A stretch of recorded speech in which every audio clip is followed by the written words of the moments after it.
Hello, it's Barl Gaming, and today we're here to talk about the best mage pet in the game, the Sapphire Faedrake in Call of Dragons. So war pets have been out for quite a while now, and I thought I'd create a video to talk about the use of the Sapphire Faedrake, what makes it so good, the key stats you should focus on for maximum value in the game, the best way to obtain it, the key talent, rerolling, and also going through some ideal skills and my thoughts as to possible builds you can do for the pet. So first of all, the Sapphire Faedrake. This is a Sapphire Faedrake right here. As you can see, I've managed to roll a legendary one. It has a really nice set of skills, which I'll go into later, and also a really nice set of base attributes. What the Sapphire Faedrake is best used for is for mage heroes. So for example, heroes like Lilia, Velen, particularly Thea and Atheist, as they both fly and thus require the Drake as the key mage pet that can actually fly with them to enable them to fly over obstacles. And also the heroes Epics, Waldir, and Alwyn. So these would be the best heroes to run with Sapphire Faedrake. As you can see, I have it on my Lilia Velen, on my Thea Atheist, and also on my Waldir Alwyn as a secondary march if necessary. Moving on to what makes the Sapphire Faedrake so good. The Sapphire Faedrake has a key talent, which is really, really important. And without this, the pet is not to be kept at all, in fact. The key damage talent is called Pain Loom. As you can see, this effect causes a very far attack range, dealing damage to one target legion and one legion surrounding it. It's an AoE attack, just like mages do. It does a damage factor of 50 at 1 star, and it does a damage factor of 30 at 0 stars. You can also get 2-star versions of this, which I have not seen just yet, and I'd assume the damage factor scales up, potentially even up to 30 to 50, potentially all the way up to 70 potentially. This skill is what makes the pet so good. You're doing extra damage and extra DPS, and mages are all about doing as much DPS from backline as possible. So adding this pet to your mage mark makes for even more DPS that you can do.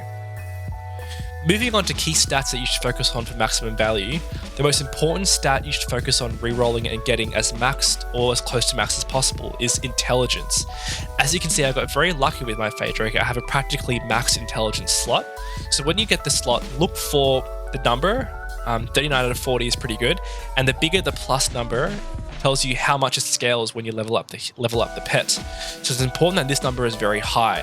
The secondary stats that are really good to look for to try and also have them high would be luck and also agility, because these two skills here, these two stats apply very well to skills that work well on the hero. So in order of importance, make sure the intelligence stat is very high when you reroll, as well as agility and luck.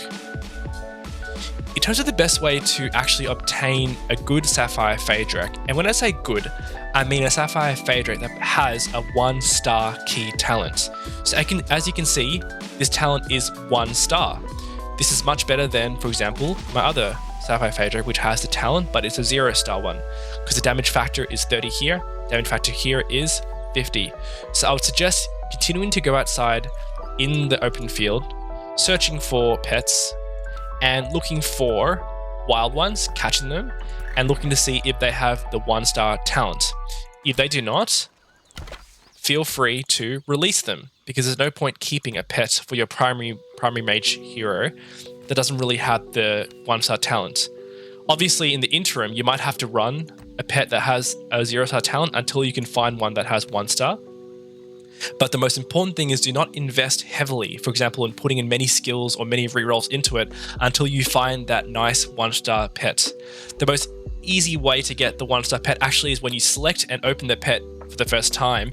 When it was first released, you could choose to get either I think it was a Sapphire Faedrake, a Rock, or a Berserk Faedrake, and by picking the Faedrake at the beginning that you chose, it would give you a 1-star talent off rip. So that was the easiest way. I luckily got that from the beginning, but if you didn't do this, not to worry, keep catching them out in the wild and open field and hope that you get one. I do note that it can take quite a while to find one, so in the interim, do run one that has a no star just for the moment, and then upgrade when you can to one that does have the talent with the 1-star.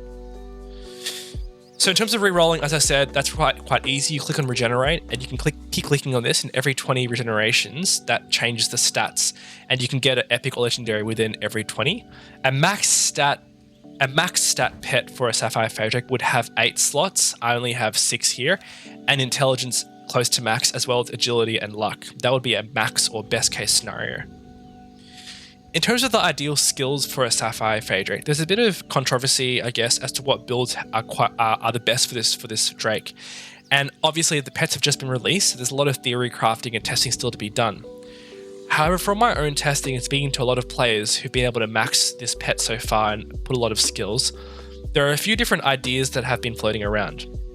The most important thing, obviously, is having the talent, and the second most important thing is getting the modifier called Forceful Pain Bloom. So this Forceful Pain Bloom allows you to increase each time the skill is cast, increase the damage. So you can see it goes all the way up to 40%, and different star versions of this have a different modifier to increase it faster. So you can see here now that I have this added, that you can say the effect has been strengthened by the skill. So this is very important to get, and the way you get that is by clicking on skills and finding this skill in the buy tab. You can see it costs, it won't show here actually because I've already learnt it. So you can go into the store over here. This is the skill store, and you can filter and look down for the skill, which is right here. This is the 2-star version, so it's very expensive. So I can filter by 1 and 0 stars. And you can see the 1-star version is quite expensive. I wouldn't suggest doing that unless you've spent quite a bit. If you're free to play or low spender, I would try and pick up a 1-star version of the skill, which is down here for 480 credits. And you can buy and apply it to the pet.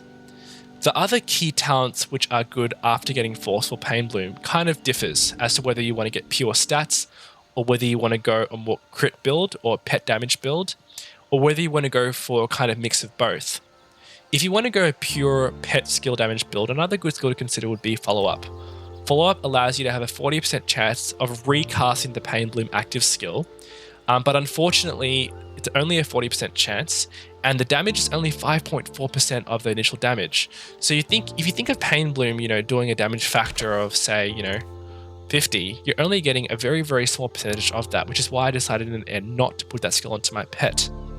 So moving away from that, looking at stat builds, a key stat you can add is Magic Attack. For example, I've got Bolt from the Blue, which is a great one. Gives you the Magic Attack, 0.3%, and different star versions of this will give you added percentage. So I'll just go into the shop and show you what it looks like.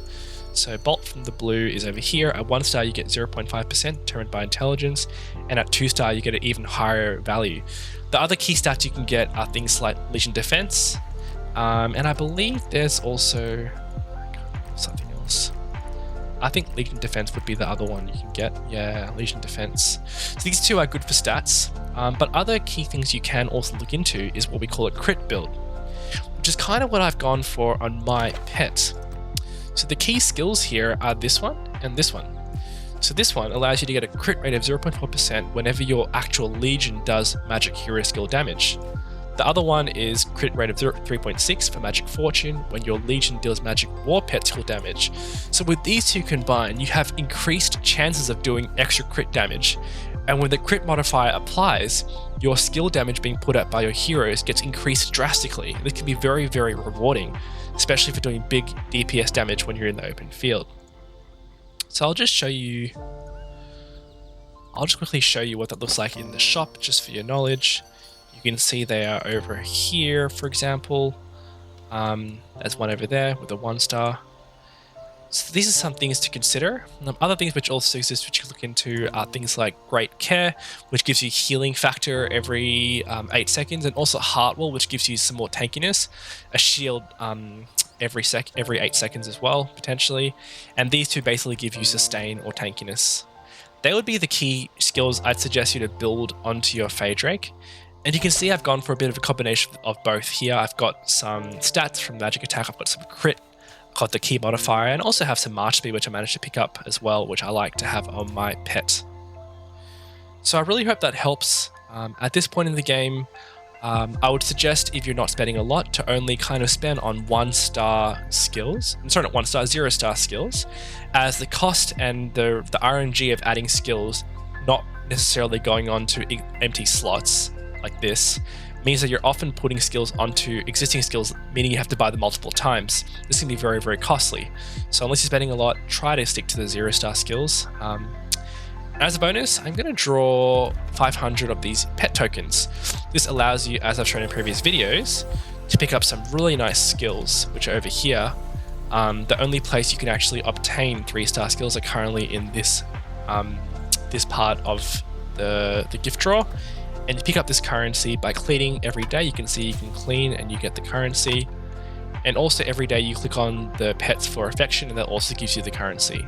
So let's pull 567 of these and see what luck we can get. Let's hope for the best for some good skills. So let's do this. 100.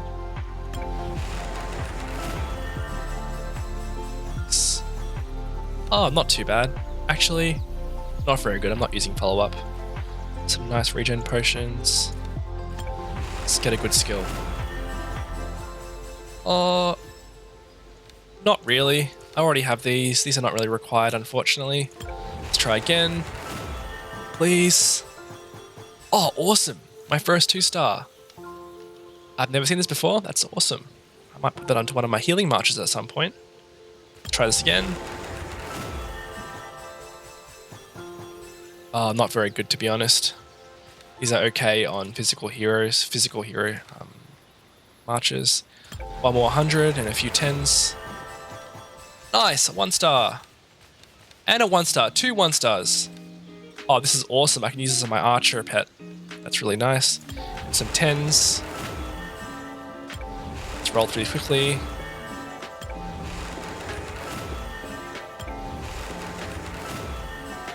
Nothing special so far, just potions, which I'm okay with. Oh, nice skill. I'll take that.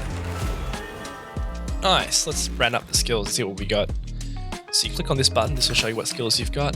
Awesome. So I have a 1-star Manic Might, which I'll put onto my rock. 2-star Great Care. Nice, I have some cool things here. Fantastic. Okay, hope that helped. You understand how the Sapphire Faedrake works, and I wish you all the best upgrading in the future. Peace out.